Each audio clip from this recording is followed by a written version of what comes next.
ప్రభునందు మా ప్రియమైన సహోదరులారా, సహోదరులారా, ఫిబ్రవరి 24వ తారీఖున దైవ మర్మములు అను పుస్తకములో నుండి ప్రకటన గ్రంథం 4వ అధ్యాయము 5వ వచనం. మరియు ఆ సింహాసనం ఎదుట 7 దీపములు ప్రజ్వలించుచున్నవి, అవి దేవుని 7 ఆత్మలు. యోహాను సింహాసనం ఎదుట ప్రజ్వలించుచున్న 7 దీపములను చూచెను. ఇవి దేవుని 7 ఆత్మలు. ఇవి పరిశుద్ధాత్మ యొక్క 7 అంతల పరిపూర్ణ కార్యమును సూచించుచున్నవి. రోమా 8వ అధ్యాయము.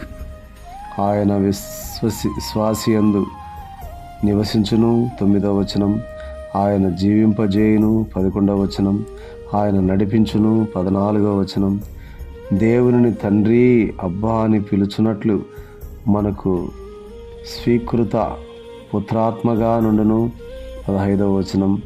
మనము దేవుని పిల్లలమని మన హృదయములో సాక్ష్యమిచ్చును 16వ వచనం. దేవుని చిత్త ప్రకారం మన కొరకు ఆయన విజ్ఞాపన చేయును 27వ వచనం. మనల్ని ప్రేమించిన వాని ద్వారా మనం అత్యధిక విజయం గలవారమగుటకు మన ప్రతి బలహీనతను జయించుటకు సహాయం చేయును 36, 37 వచనములు. ఈ పరిశుద్ధాత్మ మనలో చేయి పని మనలను పరలోకమునకు అర్హులనుగా చేయును. మన యందు నివసించు ఆత్మ శరీర సంబంధమైన ప్రతి బంధకము నుండి మనను విడిపించును 9వ వచనం. జీవింపజేయు ఆత్మ మరణమును జయించును 11వ వచనం.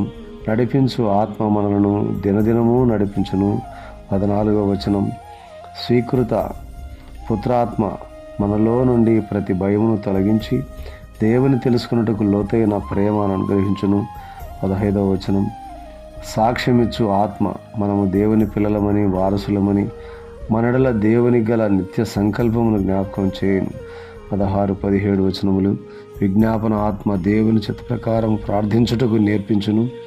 చివరిగా ఆదరణకర్తగా నుండి మనము యేసు ప్రభుతో కూడా సింహాసనమునందు కూర్చుండి వరకు జయము నుండి జయమునకు నడిపించును.